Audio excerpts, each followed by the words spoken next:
여호와께 감사하라. 그는 선하시며 그 인자하심이 영원하미로다. 사랑과 은혜가 풍성하신 하나님, 오늘 이렇게 저희가 함께 모여 하나님 앞에 예배드릴 수 있도록 인도해 주셔서 감사합니다. 이 시간 이 예배가 하나님 앞에 기쁨 드리며 영광 올려드리는 시간 되게 인도하옵소서. 예수님 이름으로 기도합니다. 아멘. 다 함께 자리에서 일어나셔서 찬송가 540장을 찬양하시겠습니다. 찬송가 540장입니다.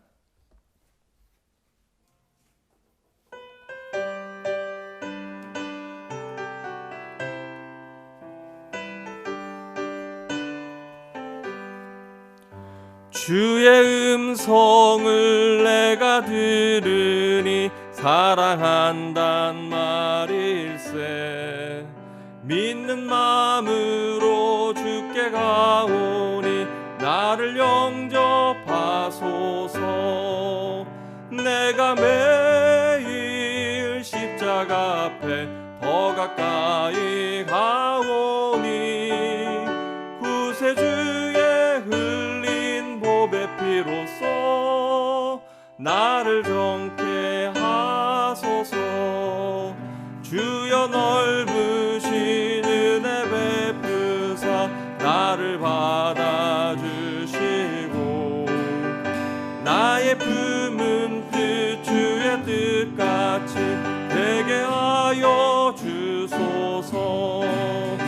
내가 매일 십자가 앞에 더 가까이 가오니 구세주의 흘린 보배 피로써 나를 정케 하소서.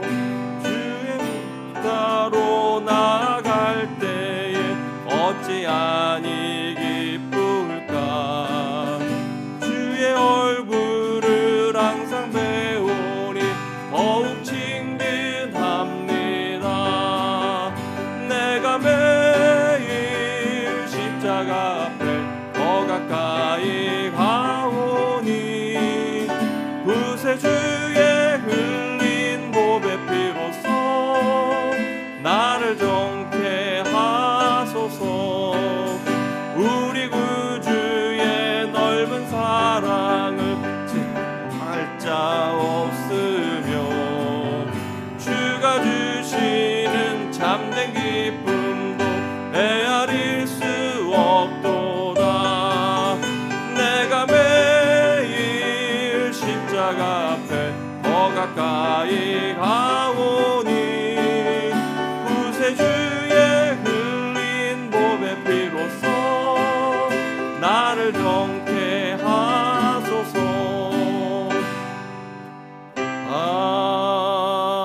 아멘. 아멘. 이 시간에 한 주간을 돌아보면서 코람되어 기도하는 시간 갖도록 하겠습니다. 함께 기도합니다.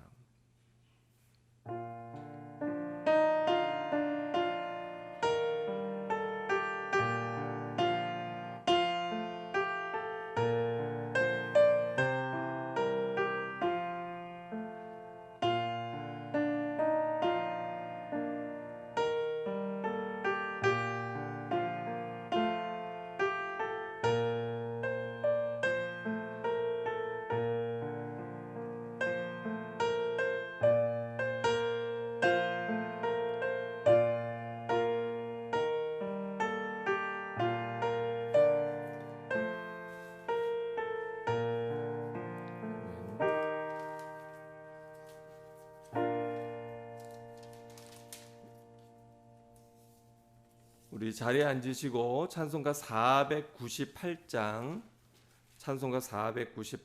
저 죽어가는 자 함께 찬양합니다.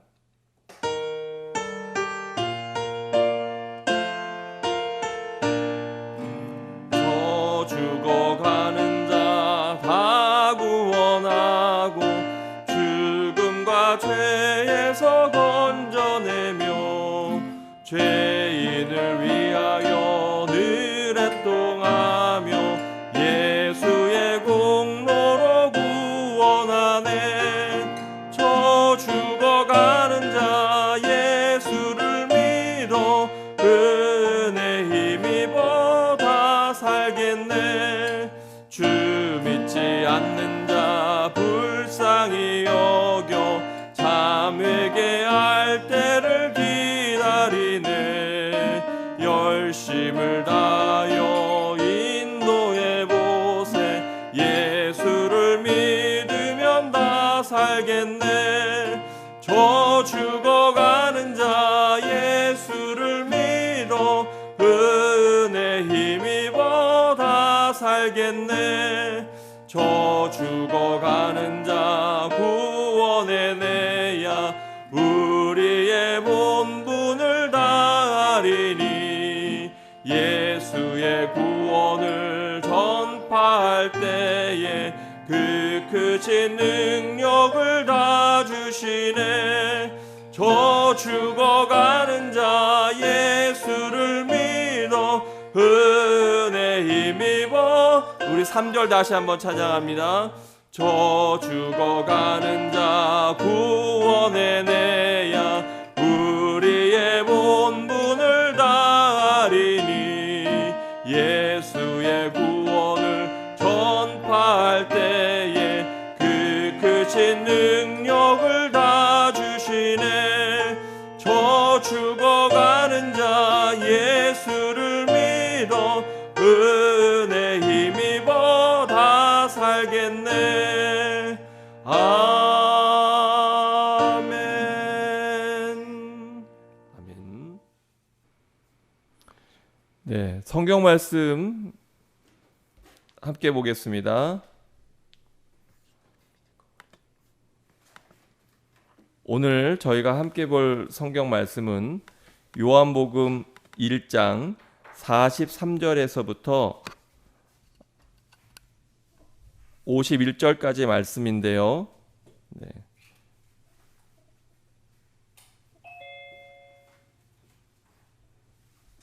네, 이 말씀을 제가 읽도록 하겠습니다. 이튿날 예수께서 갈릴리로 나가려 하시다가 빌립을 만나 이르시되 나를 따르라 하시니 빌립은 안드레와 베드로와 한 동네 벳세다 사람이라. 빌립이 나다나엘을 찾아 이르되 모세가 율법에 기록하였고 여러 선지자가 기록한 그 일을 우리가 만났으니 요셉의 아들 나사렛 예수라. 나다나엘이 이르되 나사렛에서 무슨 선한 것이 날 수 있느냐. 빌립이 이르되 와서 보라 하니라. 예수께서 나다나엘이 자기에게 오는 것을 보시고 그를 가리켜 이르시되 보라 이는 참으로 이스라엘 사람이라. 그 속에 간사한 것이 없도다. 나다나엘이 이르되 어떻게 나를 아시나이까. 제가 지금 이걸 보고 있어서 나다나엘이 이르되 어떻게 나를 아시나이까. 예수께서 대답하여 이르시되 빌립이 너를 부르기 전에 내가 무화과 나무 아래 있을 때에 보았노라.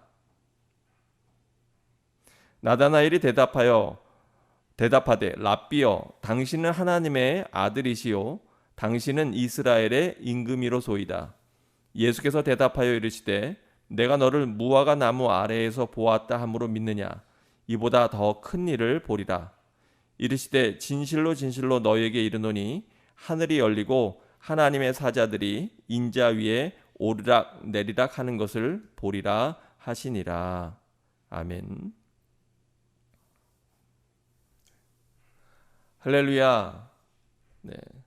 사랑하는 성도 여러분, 지난 한 주간 잘 지내셨습니까? 오늘 저는 여러분과 함께 와 보라라는 제목으로 함께 말씀을 나누려고 합니다. 지난주에 우리가 성경을 함께 봤었는데요. 지난주에 말씀 가운데 나오는 내용이 와 보라라는 얘기였습니다. 누가 와보라라고 이야기하시죠? 지난주 말씀 여러분 혹시 기억하시나요? 네. 혹시 성도들 소리를 조금 켜줄 수 제가 여기서 하면 되겠군요. 네.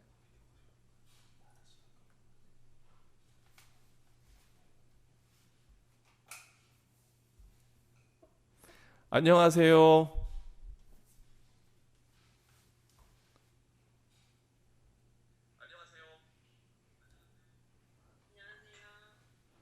이게 소리가 서로 도는군요. 저희가 이렇게 줌으로 하는 게 처음이라 오늘 네, 좀 어려움이 있는 것 같습니다. 제가 이거를 그러면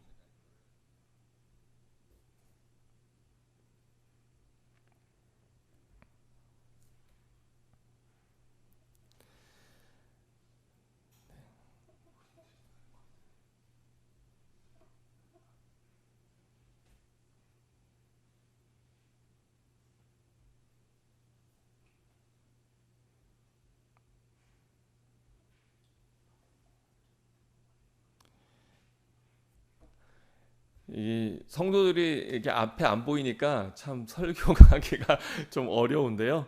네, 아, 제가 그냥 말씀을 전하도록 하겠습니다.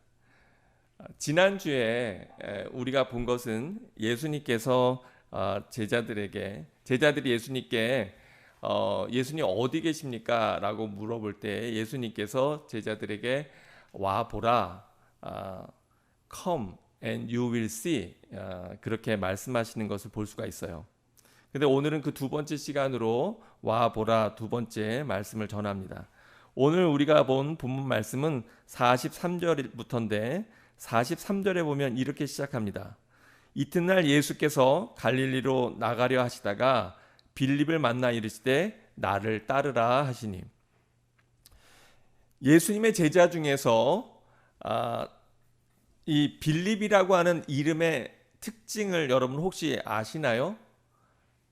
빌립은 그 이름의 특징이 있어요. 뭐가 있냐면 제 이름은 서규환이고 저의 아내의 이름은 이소영입니다.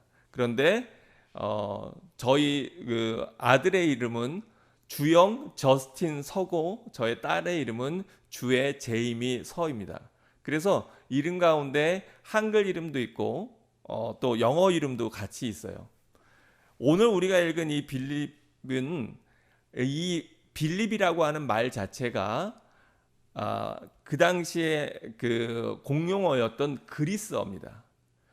예를 들면 우리가 지난번에 시몬 같은 경우, 또 시몬, 요한, 예수, 야고보, 이런 이름들은 다 히브리식 이름이에요.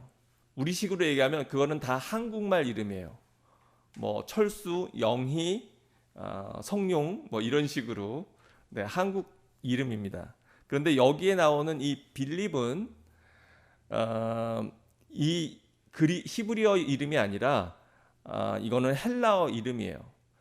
그러면 우리가 이 이름에서 생각해 볼 수 있는 게 뭘까요? 한마디로 얘기하면 이 사람은 영어식 이름을 갖고 있는 거예요. 지금으로 얘기하면 한국에 있는 사람들 중에서 영어식 이름을 갖고 있는 사람들이 별로 없죠. 근데 여기는 대부분 본인들이 영어식 이름을 갖고 있을 거예요. 그리고 이 이름이라는 건 보통 누가 지어주나요? 부모님이 지어줍니다. 근데 빌립은 항상 빌립으로 나와요. 그 얘기는 이 빌립은 자기 이름이 원래부터 빌립이었다는 거죠. 이 빌립이 영어로는 필립이고요. 그래서 나라 이름에도 이 필립 왕의 이름이 들어간 나라가 있습니다. 혹시 그 나라 이름이 뭔지 아시나요? 그 나라가 어디냐면 바로 필리핀이에요. 여러분, 필리핀을 이름으로 붙였을 때 왜 그렇게 붙였냐면 잘 아시는 대로 마젤란이 필리핀을 발견하고 그 필리핀 땅을 스페인 국왕에게 헌정합니다. 그리고 스페인 왕이었던 필립의 이름을 따서 그 나라의 이름을 필리핀이라고 지은 거예요. 즉 필립 왕의 땅이다라고 하는 이름이죠. 또 알렉산더 대제 아시죠? 그 알렉산더의 아버지의 이름이 필립이었습니다.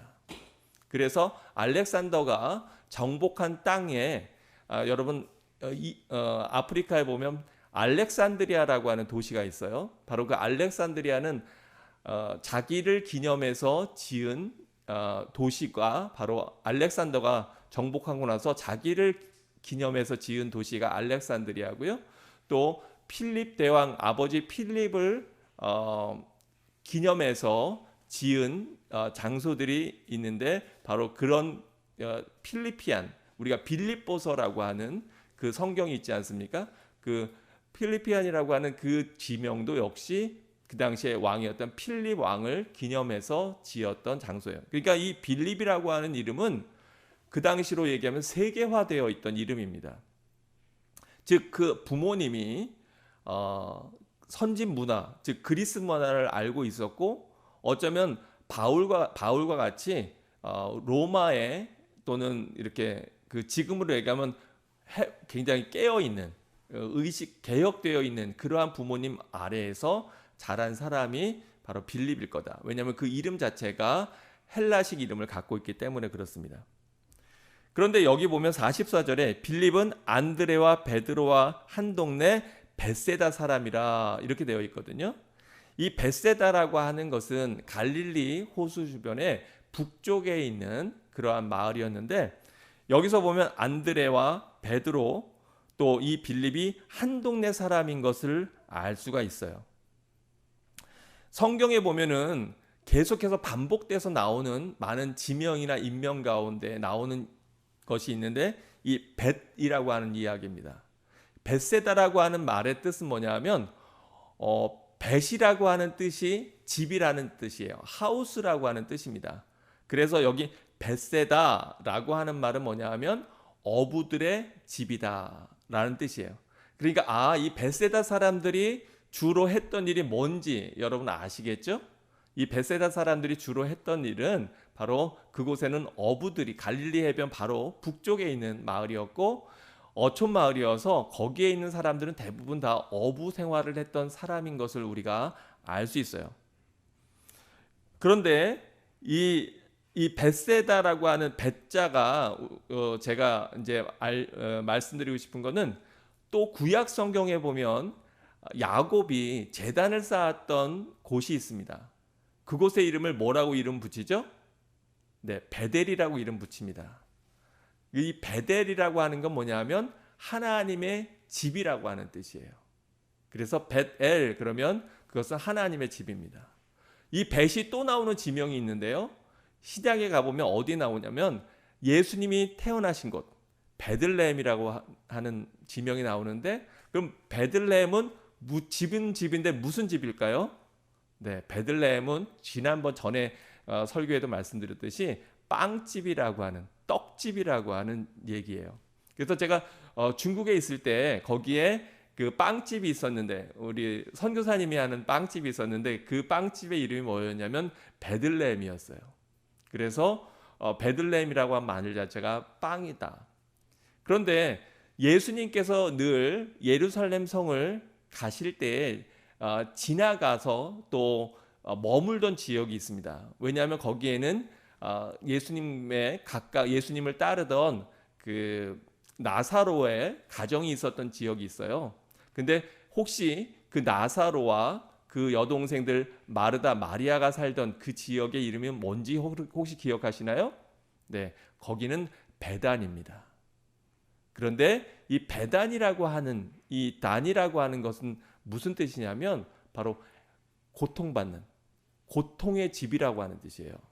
그래서 사실은 이 베다니는 예루살렘 아래쪽에 있으면서 사실은 거기에가 많은 고통받는 사람들 아마도 버려진 사람들이나 아픈 사람들 어떤 문제를 갖고 있던 사람들이 모여서 살던 지역이었나 봐요. 그래서 고통의 집이라고 하는 이름을 갖고 있는 것이 베단입니다. 예수님께서 늘 그 나사로의 집에 방문하시고 또 그 가정을 사랑하시고 또 거기에서 쉬셨던 것이 그 지명을 보면 우리가 의미하는 것을 알 수가 있죠. 그런데 이 예수님께서 빌립을 보시고 나를 따르라 하시니 빌립이 바로 예수님을 따라 나섰는데 그러면서 한 가지 한 일이 있어요. 예수님께서 나를 따르라 말씀하시고 이제 예수님을 따라가야 되는데 그 전에 누구를 찾아갑니까? 45절에 보면 자기 친구인 나다나엘을 찾아가요. 여러분 우리가 나다나엘은 사실은 빌립이라고 하는 친구를 돕기 때문에 인생이 바뀐 사람입니다. 그래서 우리가 친구를 잘 둬야 되겠죠. 나에게 정말 좋은 영향력을 끼치는 친구는 누가 있습니까? 여러분들 친구 가운데 여러분에게 좋은 영향력을 끼치는 좋은 친구를 만나는 복을 여러분 누리시기를 주님의 이름으로 축원합니다. 이 빌립이 나다나엘을 찾아가서 이르되 모세가 율법에 기록하였고 여러 선지자가 기록된 그 일을 우리가 만났으니 요셉의 아들 나사렛 예수라, 이렇게 얘기합니다. 그런데 나다나엘의 반응이 의외입니다.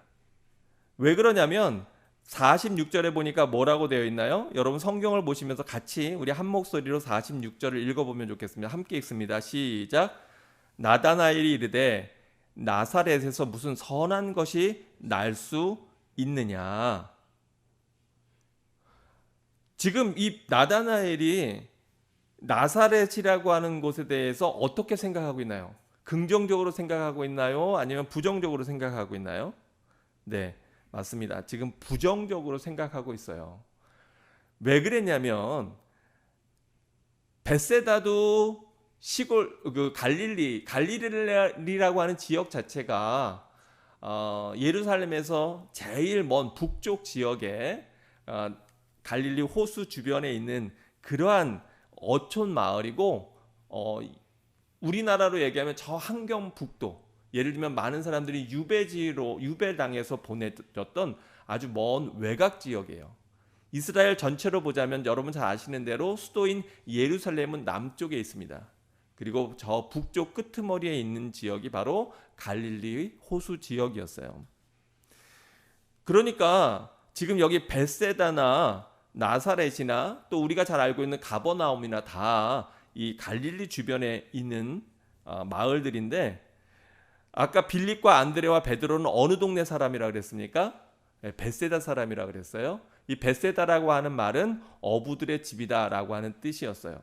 그러니까 어부들이 사는 곳이니까 뭐 그렇게 거기도 아주 도시가 큰 대도시나 이런 거는 아니었을 거라고 짐작이 되는데, 그럼에도 불구하고 나사렛에서 무슨 선한 것이 나온단 말이야 라고 얘기하는 걸 보면, 예수님이 잘하신 이 나사렛이라고 하는 곳은 그 지역이 얼마나 낙후된 곳이고 또 궁벽한 곳이었을까 우리가 충분히 짐작해 보지 않습니까? 그런데 우리가 예수님을 부를 때 흔히 그 별명을, 출신을 부르는데 우리가 뭐라고 부르죠? 예, 맞습니다. 나사렛 예수라, 그렇게 부르죠. 이게 참 어떻게 보면 하나님의 놀라운 계획과 섭리일 수도 있고, 또 섭리이시고 또 아이러니라고 얘기할 수도 있어요. 우리가 예루살렘의 예수다 이렇게 부르면 얼마나 멋있고 좋습니까?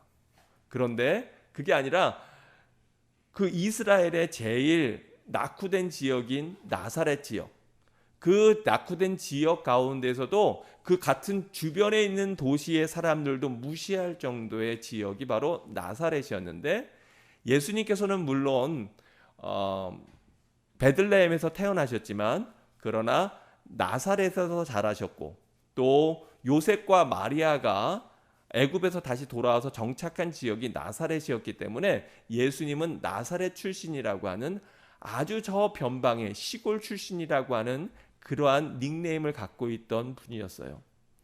그런 그 나사렛 예수님이 인류를 구원하기 위해서 이 땅에 오신 메시아라고 하는 사실이 굉장히 역설적이라고 하는 것을 우리가 볼 수 있지 않습니까? 오늘 본문에 보면 예수님께서 근데 나다나엘이 왜 이렇게 나사렛에서 무슨 선한 것이 날 수 있느냐라고 얘기했을까요? 아마 어쩌면 또한 나다나엘은 성경을 잘 알았고, 그리고 또 메시아가 온다면 그 메시아는 베들레헴에서 나실 것이다 라고 생각했는지도 모르지요. 그런데 이렇게 예수님에 대해서, 또 예수님의 출신에 대해서 많은 의구심을 갖고 있는 나다나엘에게 예수님께서 그를 가리켜서 47절에서 말씀하시는 것을 보면 예수님은 그 사람의 속을 꿰뚫어 보는 걸 알 수 있어요. 47절에 보니까 예수께서 나다나엘이 자기에게 오는 것을 보시고 그를 가리켜 이르시되 보라, 이는 참으로 이스라엘 사람이라 그 속에 간사한 것이 없도다라고 얘기합니다.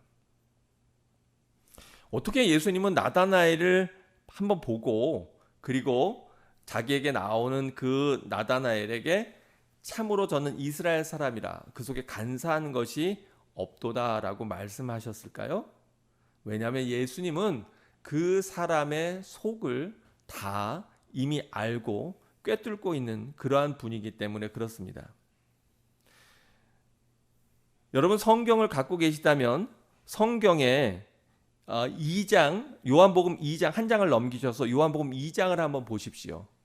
제가 여러분 성경을 찾아보라고 PPT로 따로 준비는 하지 않았습니다. 그런데 요한복음 2장 25절을 한번 찾아보시기 바랍니다. 네, 다음부터는 성경을 미리 이렇게 준비해 주시면 좋겠어요. 요한복음 2장 25절에 보면 이렇게 기록하고 있어요. 또 사람에 대하여 누구의 증언도 받으실 필요가 없었으니 이는 그가 친히 사람의 속에 있는 것을 아셨음이니라. 이 말씀을 보면 예수님께서는 어떤 사람을 만나고 대하실 때 그 사람의 속 사람까지도 다 보시는 분이시구나, 다 아시는 분이시구나 라고 하는 것을 우리가 요한복음 2장 25절의 말씀을 통해서 알 수가 있죠. 참으로 귀한 말씀입니다. 그런데 이렇게 그러면서 예수님께서 저를 보시고 이는 참으로 이스라엘 사람이라 그 속에 간사한 것이 없도다라고 이야기하십니다. 여기에서 또 우리가 말씀의 의미를 찾아볼 수 있는데 저는 참 이스라엘 사람이다. 그 속에 간사한 것이 없도다. 이 말에 사실은 의미가 담겨 있어요. 여러분 이스라엘이라고 하는 이름이 어디에서 유래됐는지 혹시 기억나십니까? 구약 창세기에 보면 야곱이 약복강 나루터에서 하나님의 사자와 씨름을 하다가 환도뼈를 다치죠. 그리고 그 다음부터 절름발이가 됩니다. 그런데도 그는 하나님에게 받고자 하는 그 복을 놓치고 싶지 않아서 끝까지 환도뼈가 부러지는 고통 가운데에서도 예수님의 사자와 씨름을 하여 그래서 하나님과 겨루어 이겼다라고 하는 이름을 갖습니다. 인간이 어떻게 하나님과 겨루어 이길 수 있겠습니까? 이 세상에 그 어떤 강력한 힘을 갖고 있는 왕이나 황제나 또는 대통령이라고 하더라도 아무리 세상의 최고의 지위를 갖고 있는 사람이라고 하더라도 이 만물의 천지의 창조자이신 온 우주의 주관자이신 하나님을 우리가 어떻게 이길 수가 있겠습니까? 그런데 하나님께서는 그 야곱에게 이스라엘이라고 하는 이름을 주십니다. 근데 여러분 야곱의 이름이 뭔지 아십니까? 야곱의 이름은 아버지 이삭이 그 아들의 이름을 지을 때 야곱이라고 지었는데 왜냐하면 발 뒤꿈치를 잡은 자라고 하는 뜻이 바로 야곱입니다. 잘 아시는 대로 그 에서와 야곱이 나올 때 둘이 쌍둥이였어요. 뱃속에서부터 서로 다퉜다 그럽니다. 그러니까 야곱의 이미지가 여러분 성경에 보시면 아시죠? 야곱은 그렇게 정직한 자가 아니었습니다. 또 야곱은 어떻게 보면 간사한 사람이었습니다. 그리고 야곱은 그 팥죽을 자기 형에게 속임수로 팔아서 장자권을 자기가 받기도 하고요. 또 양의 가죽을 뒤집어 쓰고 자기가 아버지를 속여서 장자의 축복을 받기도 합니다. 그런가 하면 삼촌 라반의 집에 있을 때 여러 가지 트릭을 써서 자기의 재산을 늘리던 사람이에요. 발 뒤꿈치를 잡은 자라고 하는 이름을 지어지게 된 것도 에서는 붉다라고 하는 것인데 먼저 에서가 태어납니다. 그런데 에서는 태어날 때 몸뚱이가 붉은색이었다 그래요. 그래서 에서 또는 에돔이라고 하는 붉은색이라고 하는 그러한 빨갛다라고 하는 레드라고 하는 이름을 갖게 되었는데 야곱은 태어날 때 자기가 먼저 나가고 싶었나 봐요. 그런데 어떻게든 형이 먼저 나가는 것을 막기 위해서 바로 그 손으로 발 뒤꿈치를 잡고 형을 못 나가게 하다가 그리고 그 발 뒤꿈치를 잡고 나온 뜻이라는 이름 나왔기 때문에 그래서 야곱이라고 하는 이름을 갖게 됩니다. 즉 다른 얘기로 하면 야곱의 원래 본래의 성격은 간사한 사람이었다고 하는 거예요. 다른 사람을 때때로 속이기도 하고 자기의 이익을 위해서는 거짓말을 하기도 하는, 아버지를 속이고 삼촌을 속이는 그러한 자였다고 하는 거예요. 그랬던 간사한 야곱이 하나님을 만나서 그가 변화되고 새 이름으로 받은 이름이 이스라엘입니다.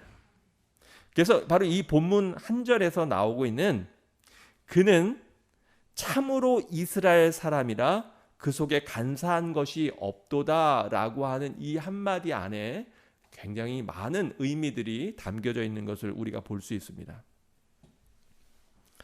근데 나다나엘이 이 얘기를 듣고 예수님께 48절에 이렇게 물어봅니다. 나다나엘이 이르되 아니 그런데 어떻게 나를 아시나이까? 그렇잖아요. 예수님을 전에 본 적이 없는데, 더구나 자기는 예수님을 무시한 발언을 했던 사람인데, 그런데 예수님께서는 그 나다나엘에게 제자를 부르면서 그 어떤 제자도 예수님이 이렇게 칭찬하신 내용이 없거든요. 그런데 유일하게 이 나다나엘을 예수님께서는 칭찬하시면서 그 속사람에 대한 이야기를 하세요. 나다나엘이 깜짝 놀랐겠죠.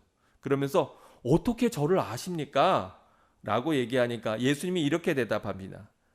빌립이 너를 부르기 전에 바로 이미 그 전부터 내가 무화과 나무 아래에 있을 때에 내가 너를 보았다. 예수님께서는 사실은 빌립이 나다나엘에게 가서 야, 내가 이 메시아를 만났어. 이리 와봐. 와서 보라 라고 얘기하기 그 이전에 이미 나다나엘이 예수님께 나아올 것을 알고 계셨던 거예요. 그러자 그 얘기를 듣자 49절에서 나다나엘이 뭐라고 얘기하죠? 이렇게 고백하고 있는 것을 우리가 알 수 있습니다. 함께 읽어보죠. 49절 함께 읽습니다. 나다나엘이 대답하되 랍비여 당신은 하나님의 아들이시요 당신은 이스라엘의 임금이로소이다. 아멘. 성경은 예수님을 만나는 사람들마다 그 예수님에 대해서 고백하게 만드는 것을 우리가 알 수 있어요. 지금 계속해서 예수님을 만난 사람들마다 예수님을 누구라고 고백하고 있습니까? 바로 메시아라고, 이스라엘의 왕이라고, 하나님의 아들이라고, 구세주라고 고백하고 있는 것을 우리가 성경을 통해서, 오늘 이 요한복음 1장을 통해서 계속해서 알 수 있는 것입니다. 왜 그런가 하니 우리가 지난 시간에 봤던 성경 말씀을 한번 살펴보면 세례 요한이 예수님을 보고서 뭐라고 이야기합니까? 29절에 보니까 요한이 예수님께서 자기에게 나아오심을 보고 이르되 보라 세상 죄를 지고 가는 하나님의 어린 양이로다, 이렇게 고백하고 있습니다. 또 자기 제자들에게 36절에 보면 요한이 지난 시간에 얘기했던 것처럼 제자인 요한과 안드레에게 보라 하나님의 어린 양이로다 라고 예수님에 대해서 고백하고 증언하고 있고요. 이 이야기를 들은 요한과 안드레가 예수님을 따르게 되지요. 그리고 그 안드레는 자기 형에게 달려나가서 38절에 41절에 보니까 뭐라고 고백합니까? 그가 먼저 자기 형제 시몬을 찾아가 말하되 우리가 누구를 만났다라고 고백하죠? 우리가 메시아를 만났다라고 고백하고 있습니다. 그리고 예수님께서 빌립을 부르시고 빌립이 예수님을 만난 이후에 오늘 우리가 읽은 이 본문 말씀 45절에서 보면 빌립이 예수님에 대한 분명한 확신을 가지고 자기 친구인 나다나엘에게 찾아가서 이렇게 고백하고 있는 것을 볼 수가 있어요. 45절을 다시 한번 우리 같이 읽어봅니다. 빌립이 나다나엘을 찾아 이르되 모세가 율법에 기록하였고 여러 선지자가 기록한 그 일을 우리가 만났으니 요셉의 아들 나사렛 예수니라. 여기서 보면은 요셉의 아들 나사렛 예수라 라고 얘기하고 있지만 바로 이 요셉의 아들 나사렛 예수라고 하는 것과 그 위에 나오는 모세가 율법에 기록하였고 여러 선지자들이 기록한 이것이 서로 대비되고 있습니다. 왜 그래요? 모세가 율법에 기록하였고 여러 선지자들이 기록한 그분, 바로 누구를 얘기하고 있습니까? 이 세상을, 인류를 구원할 하나님의 대리자, 바로 메시아를 이야기하고 있는 것인데, 이 메시아라고 하는 말의 뜻은 여러분 잘 아시는 대로 기름 부음을 받은 자, 즉 이 땅의 왕 중에 왕으로 오시는 분이라는 거예요. 그런데 그분이 누구라고 고백하고 있어요?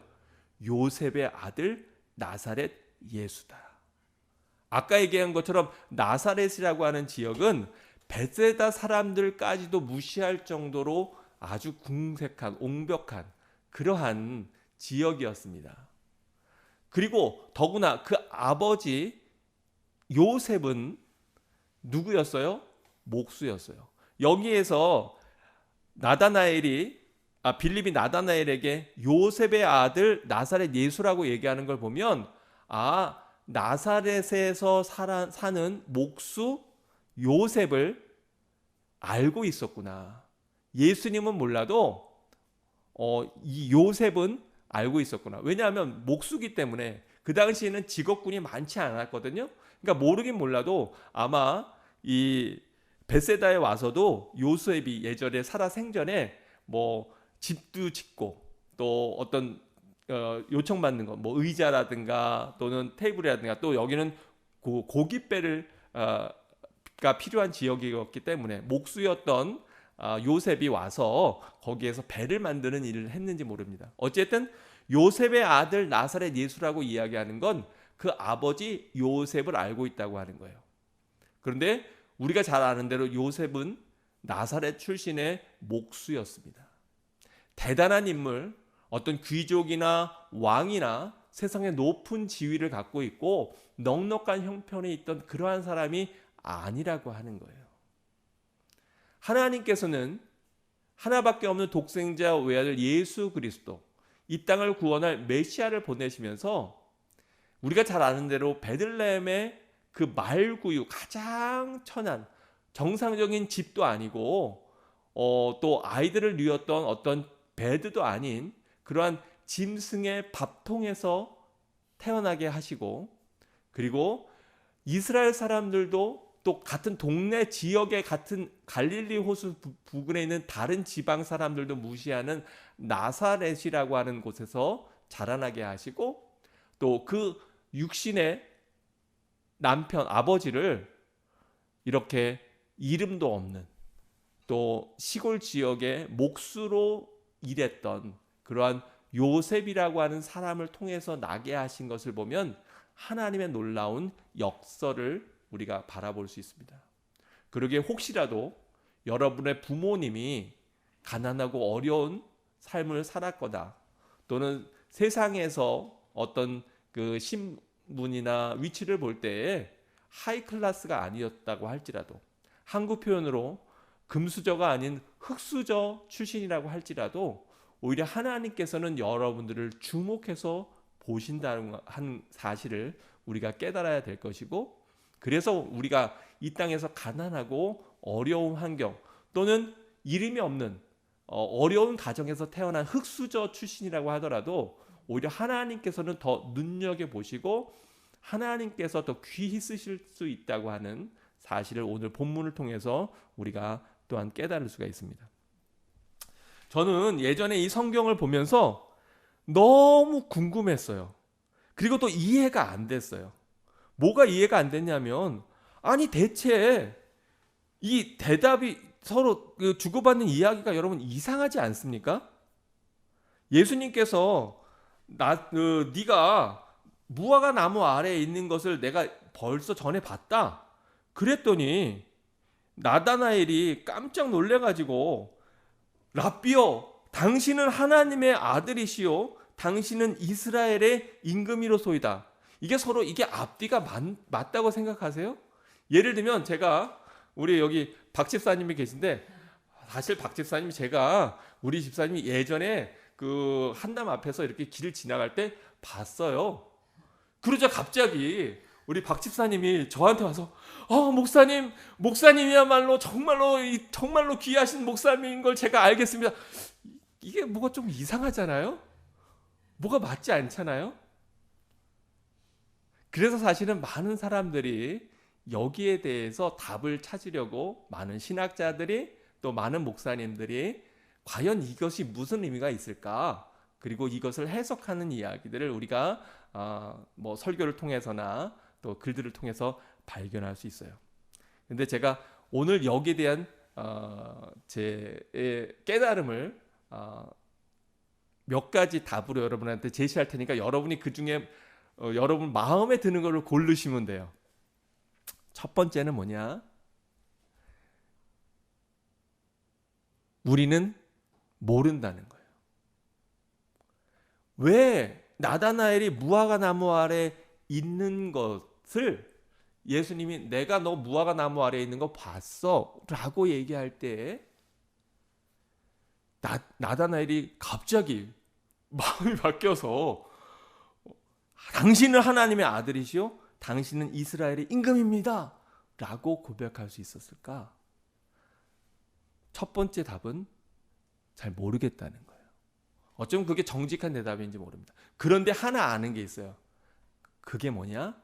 나다나엘과 예수님과 둘만 알고 있는 그 가운데 어떤 놀라운 신비 또는 비밀, 성경식으로 얘기하면 미스테리가 있다고 하는 거예요.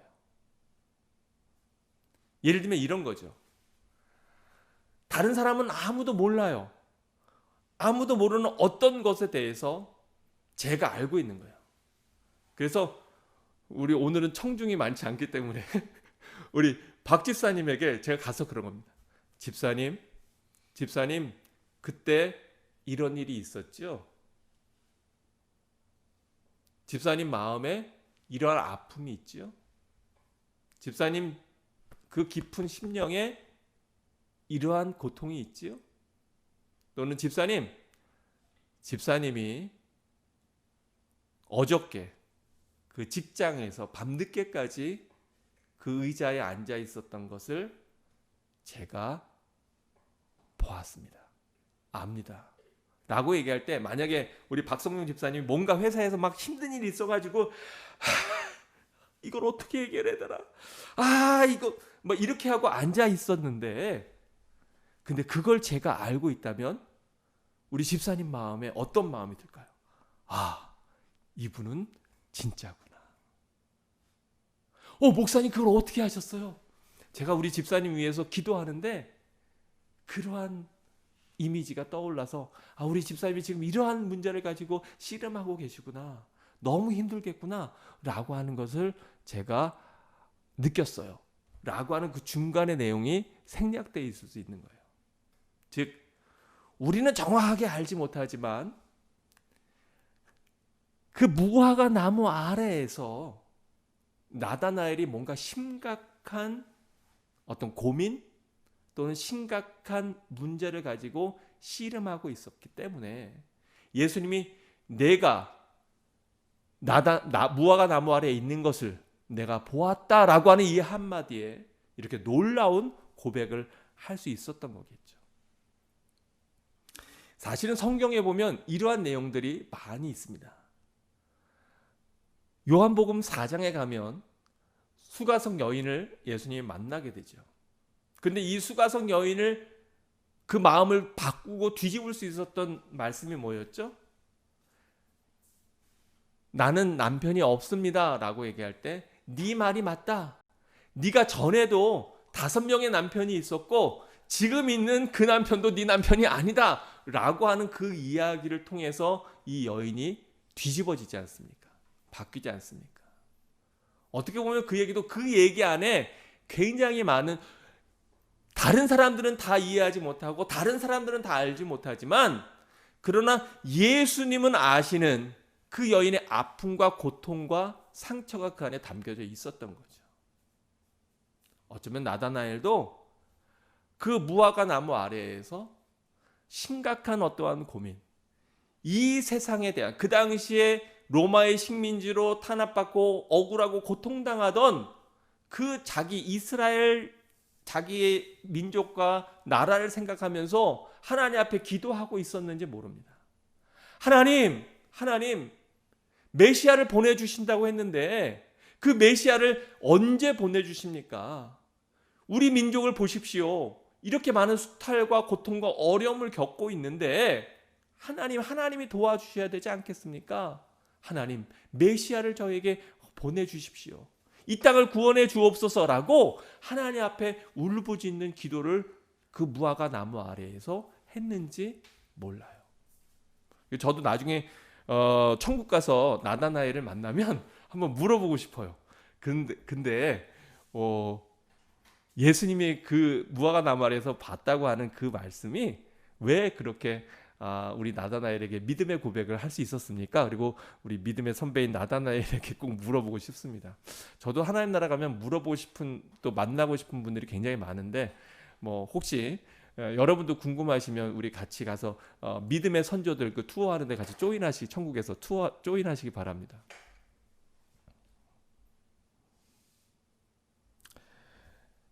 여러분 그런데 오늘 우리가 이 본문을 보면서 또 하나 제가 답을 몇 가지 드린다는데 일반적인 해석은 뭐냐 하면 그 당시에 이스라엘은 더운 지역이잖아요. 그렇기 때문에 사람들이 주로 하나님의 말씀을 보기 위해서 찾아갔던 곳이 바로 무화과 나무였다고 하는 그러한 이야기도 있습니다. 즉 하나님의 성경 말씀을 묵상하고 그 당시에 여러분 오해는 하지 마세요. 그 당시에는 우리가 갖고 있는 성경 같은 그런 성경이 없었고요. 그 당시에 성경이라고 하는 것은 이렇게 두루마리로 되어 있어서 양피지에 쓰여져서 그거는 그 당시에 회당에나 있는 그러한 거였지 일반적으로 갖고 다닐 수 있는 그런 것이 아니었어요. 그런데 이스라엘 사람들은 잘 아시는 대로 그 말씀의 구절들을 자기의 의복이나 어떤 띠나 이런 데에 기록해서 갖고 있었습니다. 그래서 그런 것들을 보면서 묵상하거나 또 대부분은 성경의 많은 유명한 구절들을 외우고 있었어요. 그래서 무화과 나무 아래에서는 뭐 하는 거냐면 하나님의 말씀을 구약의 성경들의 말씀을 묵상하고 기억하고 기도하는 장소였다.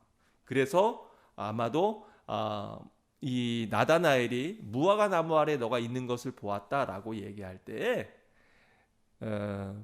하나님에 대해서 제가 조금 전에 얘기한 것처럼 그러한 기도를 하지 않았을까?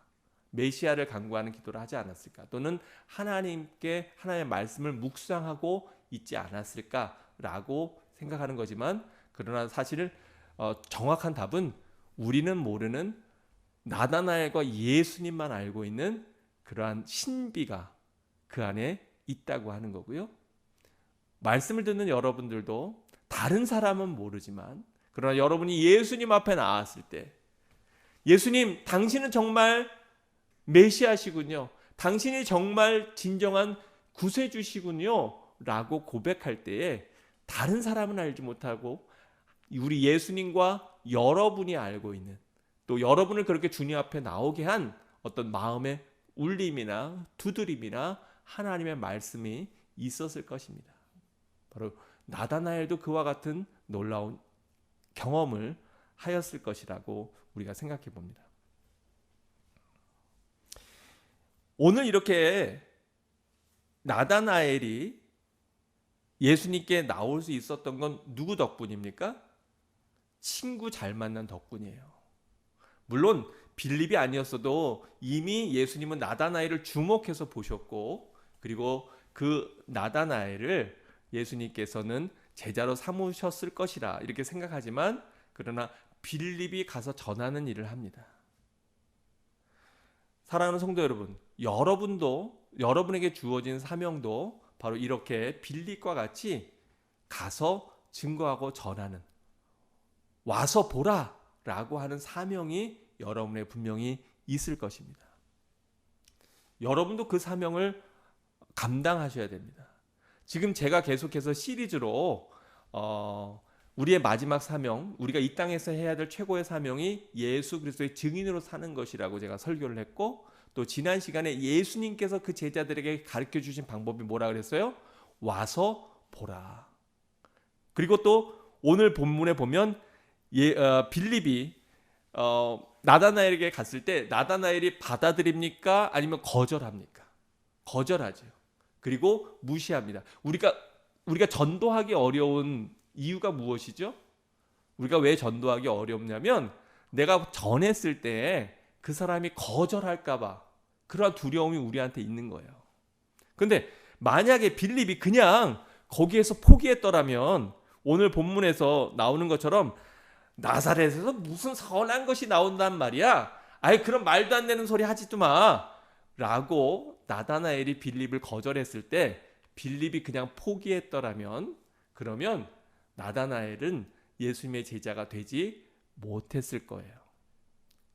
그런데 오늘 본문을 자세히 보면 47절에 예수님이 나다나엘에게 나갔습니까?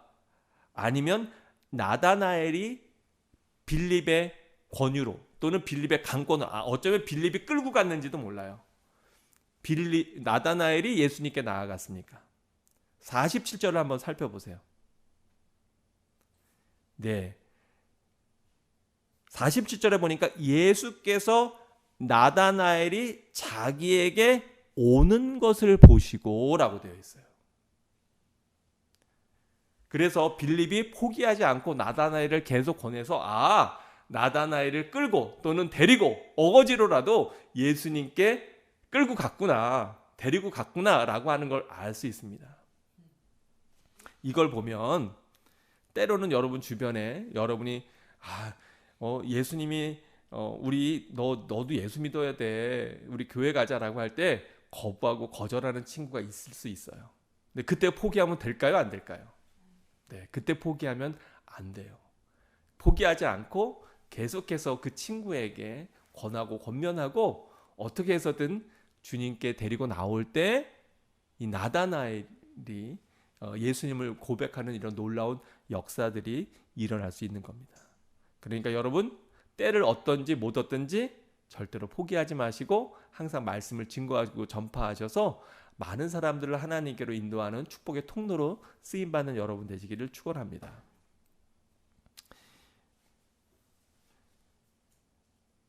이 와서 보라, 오늘 제목이 와서 보라인데요. 와서 보라라고 하는 말에는 많은 의미가 있습니다. 와서 보라라고 하는 말에는 거절한 나다니엘이 거절했을 때 말로는 설명할 수 없는, 예수님을 직접 만나지 않고는 도저히 인간적인 방법으로는 다 알려줄 수 없는 놀라운 비밀이 그 안에 담겨 있다고 하는 거예요. 우리가 그런 거 있잖아요. 야야 이런 거 있어. 그럴 때 친구가 안 믿습니다. 에이 무슨 말도 안 되는 소리 하지 마. 야 그런 소리 하지 마. 그럴 때 우리가 뭐라 그래요? 야 네가 직접 봐봐. 네가 직접 해봐. 네가 직접 경험해봐. 그렇게 얘기하잖아요. 마찬가지로 우리가 아무리 논리적으로 또 지식적으로 예수님을 잘 설명하고 예수님을 잘 증거하고 전한다고 하더라도, 제가 아무리 말씀을 잘 준비해서 전한다고 하더라도 여러분들이 그 예수님을 직접 만나고 경험하고 주님께로 나오는 그러한 체험이 없으면 여러분들의 지식은, 여러분들의 믿음은 그냥 지식적인 믿음에서 멈춰버릴 수밖에 없다고 하는 사실이에요. 여러분이 결단하고 주님께 나아갈 때, 그리고 와서 직접 보고 경험할 때 놀라운 일들이 벌어지는 것을 우리가 알고 깨달으셔야 할 겁니다. 오늘 말씀을 들으면서도 혹시 여러분이 예수님을 멀찍이서 따라가고 있는 사람들이라면, 멀찍이 따라가는 것이 아니라 주님께로 달려나가서 주님께 가까이 나아가 바로 여러분과 주님만의 대화 가운데 예수 그리스도를 만나는 일들이 여러분 삶 가운데 일어나기를 축원합니다. 이 와서 보라가 여기서 끝나는 것이 아닙니다. 놀라운 일은 이 와서 보라가 계속해서 예수 그리스도를 증거하고 전하는 놀라운 일들의 그 시작되는 선포들이 된다고 하는 거예요. 그러니까 여러분 잊지 마십시오. 전도는 어떻게 하면 된다고요? 와서 보라. 요즘에는 와서 보기가 어려우니까 인터넷 유튜브라도 들어와서 보라. 이 줌 예배라도 들어와서 보라. 경험해 보라. 라고 여러분이 증거하고 전할 수 있을 거예요.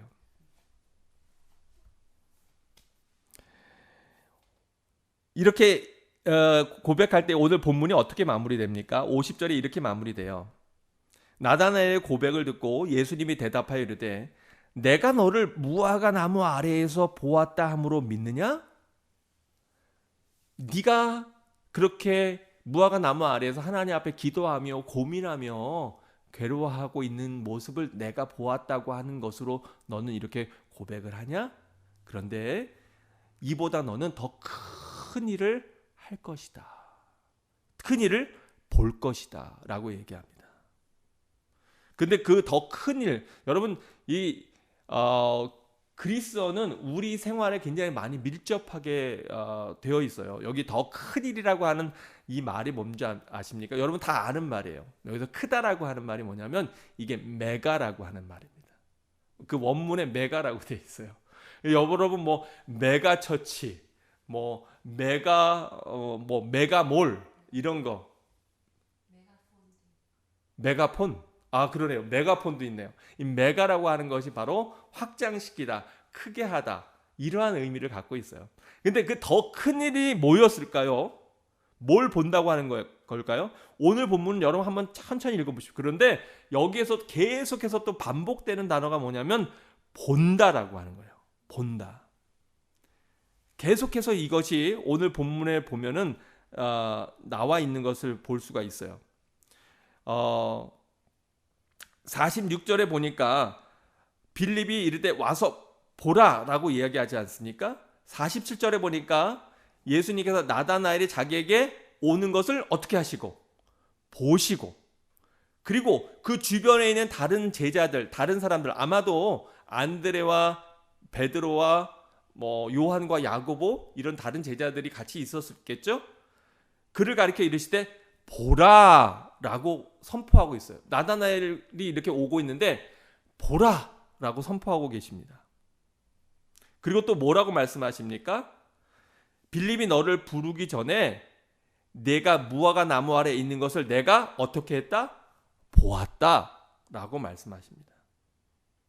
또 50절에 네가 나를 무화과 나무 아래에서 보았다라고 하여서 믿느냐? 너는 이보다 더 큰 일을 어떻게 하리라? 보리라. 즉 계속해서 예수님은 우리에게 보라라고 말씀하고 있는 것을 오늘 본문에서 알 수가 있어요. 근데 뭘 봐야 됩니까? 우리가 봐야 될 것이 뭡니까? 51절에 나와 있는 것이 바로 그 내용입니다. 또 이르시되 진실로 진실로, 이게 뭐라고요? 아멘 아멘 너에게 이르시되 하늘이 열리고 하나님의 사자들이 오르락 내리락 하는 것을 또 다시 한번 뭐라고 말씀하고 계세요? 보리라 말씀하고 계세요. 그래서 제가 오늘 이 요한복음 1장에서 보다라고 하는 see라고 하는 동사를 주목해서 봐야 된다고 얘기하는 겁니다. 더 큰 일을 보는데 그게 뭐냐? 하나님의 사자들이 오르락 내리락 하는 거. 여러분 하나님의 사자들이 오르락 내리락 하는 거에서 생각나는 구약의 장면이 있죠. 제가 이미 위에서도 언급을 했습니다. 그건 뭐냐면 맞아요.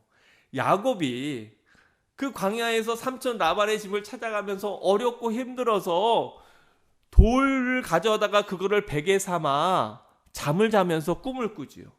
근데 어떤 환상을 봅니까? 사다리라고 되어 있는데 사실은 이게 사다리가 아니라 이 층계예요. 계단이에요. 하늘까지 연결되어 있는 이 계단인데 그걸 이제 우리가 사다리라고 번역을 한 겁니다. 이 계단이 있는데 거기에서 하나님의 사자들, 천사들이 하늘로부터 땅까지 연결된 이 계단을 오르락 내리락 하는 것을 보고, 그리고 놀래서 잠에서 깨서 그곳에서 돌을 모아서 제단을 쌓고 이곳을 베델이라, 하나님의 집이라 이름을 붙이고, 그리고 거기에서 하나님께 서원하고 약속하는 장면을 우리가 기억하지 않습니까? 그러니까 오늘 아까도 나다나엘을 보면서 예수님이 뭐라 그러세요? 이는 참 이스라엘이다. 그 속에 간사한 것이 없다. 그때도 누구를 상기하는 말씀이라 그랬어요? 야곱을 상기하고 있는 거예요. 그런데 이렇게 하나님과 이 땅이 연결되어서 천사들이 오르락내리락 하고 있는 것이 그때만 그럴까요? 야곱 때만 그랬을까요? 또 나다나엘과 예수님 당시에만 그럴까요? 아니면 지금도 여전히 여러분이 서 있는 바로 그 터 위에 여러분이 믿음으로 기도할 때, 여러분이 말씀 가운데 주님을 생각하고 묵상할 때 하나님과 연결된 돌계단이, 사다리가, 그 층계가 거기 있고, 그리고 거기를 천사들이 하나님의 말씀과 은혜와 복을 가지고 오르락 내리락 하지 않겠습니까? 우리가 가져야 될 영적인 눈, 바로 영 안이 이것을 보는 거예요. 그런데 구약에 있는 이 내용과 다른 단어 하나가 거기에 안에 끼어 들어가 있어요. 그 단어가 뭐냐면 인자라고 하는 뜻입니다. 인자라고 하는 단어예요. 인자가 누굽니까? 예수님. 하나님의 사자들이 바로 인자, 우리 예수 그리스도 위에 오르락 내리락 하는 것을 볼 것이다. 바로 이것을 보는 것, 이것이 어떤 일이라고요? 너희가 정말로 보아야 되는 더 큰 일, 진정한 일. 즉 하나님이 예수 그리스도를 통해서 이 땅을, 인류를 구원하시고 이 메시아로 삼으셨다고 하는 그 놀라운 일을 보고 깨닫는 자마다 참된 구원을 얻는다고 하는 말씀이, 의미가 이 안에 담겨 있는 거예요. 이 나다나엘의 그 다음의 이야기를 여러분 아십니까? 나다나엘이라고 하는 이 이름은 놀랍게도 요한복음에만 나옵니다.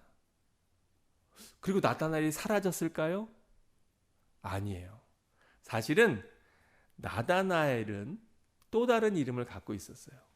시몬이 베드로라고 하는 이름을 갖고 있는 것처럼 이 나다나엘은 또 다른 이름을 갖고 있는데 그 이름이 뭐냐 하면 예수님의 제자 중에 바돌로메라고 하는 이름입니다. 근데 이 바돌로메는 그 마지막에 다른 제자들과 마찬가지로 순교를 당해요. 근데 어떻게 그가 죽느냐? 너무나 끔찍하게 이 나다나엘은 산채로 가죽이 벗겨지는 그러한 고통을 겪고 죽임을 당합니다. 여러분, 미켈란젤로가 시스타 성당에 그 그린 그림들, 유명한 그림들이 있죠. 네. 그 시스타 성당 가장 가운데 돔에 보면 뭐가 있냐면, 맞아요, 천지창조의 그림이 있습니다. 그리고 그 벽면에 보면 또한 그림이 있는데, 그것이 뭐냐면 미켈란젤로가 그린 아주 유명한 벽화인 최후의 심판이 있습니다. 그런데 그 최후의 심판 가운데 보면 이렇게 여러 제자들이 있고 주변에, 예수님 주변에 사람이 있는데, 근데 그 중에 한 사람이 어떤 모습으로 되어 있냐면, 이렇게 사람의 가죽 껍데기를 붙잡고 있는, 그러한, 한 손에는 칼을 잡고 있고 한 손에는 사람의 가죽 껍데기를 붙잡고 있는 그림이 있습니다. 그런데 바로 이 그림에 나오는 이 가죽 껍데기의 주인공이 누굴까요? 바로 이 사람이 나다나엘 바돌로메예요. 그리고 전해져 오는 기독교 전승에 의하면 바로 이 나다나엘이 예수님의 복음을 증거하고 전하다가 이렇게 끔찍한 죽음을 맞이하게 되는 순교의 자리로 나아가는 것을 볼 수가 있습니다. 그런데 더 놀라운 비밀이 거기 하나에 담겨 있는데요. 미켈란젤로는 이렇게 그림을 그리면서 때로는 거기에 자기의 얼굴을 그렸어요. 근데 그 최후의 심판에 나오는 여러 사람들의 모습 가운데 바로 이 가죽 껍데기를 입고 있는 이 나다나엘 바돌로메의 얼굴이 누구의 얼굴일까요? 네, 맞아요. 바로 그 벽화를 그린 미켈란젤로, 자기의 얼굴을 거기에 그 가죽 껍데기만 남은 바돌롬의, 오늘 본문에 나오는 이 나다나엘의 얼굴을 자기 얼굴로 그린 것을 우리가 알 수가 있습니다. 여기에서 시사하고 있는 많은 의미들이 있지 않습니까? 사랑하는 성도 여러분, 어떻게 보면 예수님을 만나서 예수님의 제자가 되고 예수님을 따른다고 하는 것이 세상적으로 보면 어리석어 보이기도 하고, 또 다른 제자들과 마찬가지로 부유하게 넉넉하게 살 수 있는 모든 것들을 다 뒤로하고, 요한과 야고보처럼 세베대의 아버지가 이루어 놓은 모든 것들을 다 뒤로하고 고깃배와 그물을 버려두고 예수님을 따르고 결국은 다 순교의 자리에 이르는 그러한 상황이었는지, 그러한 세상적으로 보면 비참한 모습이었는 마지막을 경험하는지 모릅니다. 그러나 우리가 분명히 알고 깨달아야 할 것은 그것이 비참함이 아니라 오히려 엔토 시사쿠의 소설에 나오는 것처럼, 제목처럼 위대한 몰락이라고 하는 거예요. 세상적으로는 그것이 몰락처럼 보이지만, 실패처럼 보이지만, 끔찍한 죽음처럼 보이지만, 그러나 사실은 하나님 나라에서는 그것이 놀라운, 이 땅에서의 누리는 영광과는 비교할 수 없는 하늘의 놀라운 영광을 누리는 그 위대한 역사를 이루어가고 있다고 하는 겁니다. 사랑하는 성도 여러분, 오늘 이 말씀을 통해서 예수님께서도 여러분을 부르십니다. 와서 보라. 여러분이 예수님께 나아가서 봐야 할 것은 교회의 화려한 외향도 아니고, 또 여러분의 믿음과 여러분의 성경의 지식을 자랑하는 그러한 것도 아닙니다. 바로 예수님과 하나님과의 연결되어서 천사들이 오르락내리락 하는 이 놀라운 예수 그리스도를 인격적으로 만나는 그 경험, 바로 그 경험을 하는 모든 사람들마다 예수 그리스도를 당신은 하나님의 아들이시오, 당신은 이스라엘의 임금이라고 고백하는 이 나다나엘의 고백이 여러분의 고백이 될 것입니다. 성도 여러분 모두가 바로 이 고백 가운데 여러분의 상황과 환경이 어떠하든지 간에, 또 여러분 앞에 어떠한 것들이 놓여져 있든지 간에, 어쩌면 여러분 앞에 놓여져 있는 그것이 세상의 환호와 인기와 세상의 부귀와 명예는 아닐지 모릅니다. 어쩌면 더 많은 고통과 아픔과 어려움일 수도 있습니다. 그러나 여러분 잊지 마십시오. 바로 하나님께서는 여러분을 믿으시기에, 여러분을 신뢰하시기에, 여러분의 가정을 복주시기 위해서 그런 아픔까지도 허락하시지만, 그러나 그것은 이 땅에서는 아픔일지 모르고 이 땅에서는 고통일지 모르지만, 하나님 나라에는 너무나 엄청난 은혜요 축복이요 또 놀라운 선물임을 기억하고, 오늘도 날마다 자기 십자가를 지고 주님께로 한 걸음 한 걸음 나아가는 여러분 모두가 되시기를 주의 이름으로 축원합니다. 기도하겠습니다. 사랑과 은혜가 풍성하신 아버지 하나님, 오늘도 이렇게 온라인으로 예배할 수 있는 은혜를 주셔서 감사합니다.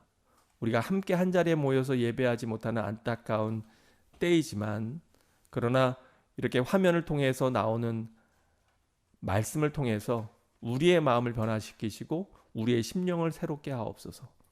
빌립이 나다나엘에게 가서 와서 보라라고, 와보라라고 이야기했던 것처럼 우리들도 때때로 거절당하거나 사람들이 외면할지라도 낙심하지 아니하고 계속해서 그리스도의 복음을 증거하고, 우리가 다 말로 설명할 수 없는 그 놀라운 신비를 저들에게 와서 보라, come and you will see 라고 고백하고 증거하고 전파하는 그리스도의 증인들 되게 인도하여 주옵소서. 또 우리의 영안을 열어주셔서 예수 그리스도를 진정으로 만나는 모든 성도들 다 되게 인도하옵소서. 감사하며 예수님 이름으로 기도합니다. 아멘.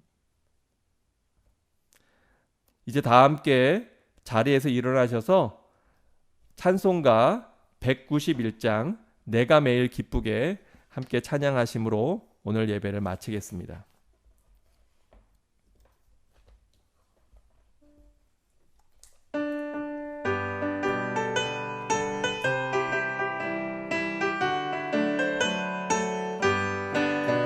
내가 매일 기쁘게 순례의 길 행하면 주의 팔이 나를 안보하리요.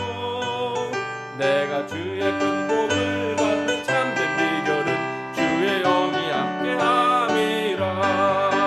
성령이 계시네, 할렐루야 함께하시네. 좁은 길을 걸으며 밤낮 기뻐하는 것 주의 영이 함께함이라. 전에 죄에 빠져서 평안함이 없을 때 예수 십자가의 공로 힘입어 그 발 아래 엎드려 참된 평화 얻음은 주의 영이 함께함이라. 성령이 계시네, 할렐루야 함께하시네. 좁은 길을 걸으며 밤낮 기뻐하는 것 주의 영이 함께함이라. 나와 동행하시고 모든 염려하시니 나는 숲의 새와 같이 기쁘다. 내가 기쁜 마음으로 주의 뜻을 행함은 주의 영이 함께함이라. 아멘. 성령이 계시네, 할렐루야 함께하시네. 좁은 길을 걸으며 밤낮 기뻐하는 것 주의 영이 함께함이라. 세상 모든 욕망과 나의 모든 정욕은 십자가에 이미 못을 박았네. 어두운 밤이 지나고 무거운 짐 벗으니 주의 영이 함께함이라. 성령이 계시네, 할렐루야 함께하시네. 좁은 길을 걸으며 밤낮 기뻐하는 것 주의 영이 함께함이라. 성령이 계시네, 할렐루야 함께하시네. 좁은 길을 걸으며 밤낮 기뻐하는 것 주의 영이 함께함이라. 아멘.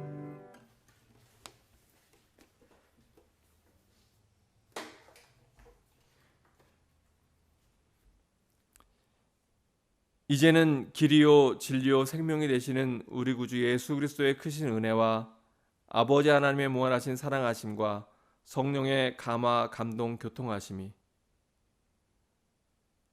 오늘 나다나엘과 같이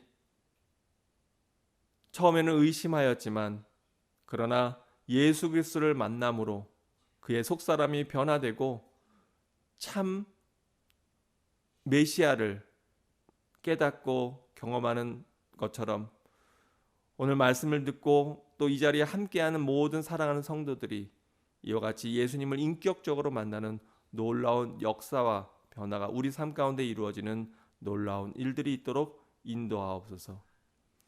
이제로부터 주님 은혜가 땅끝까지 이르기를 간절히 축원하옵나이다. 아멘.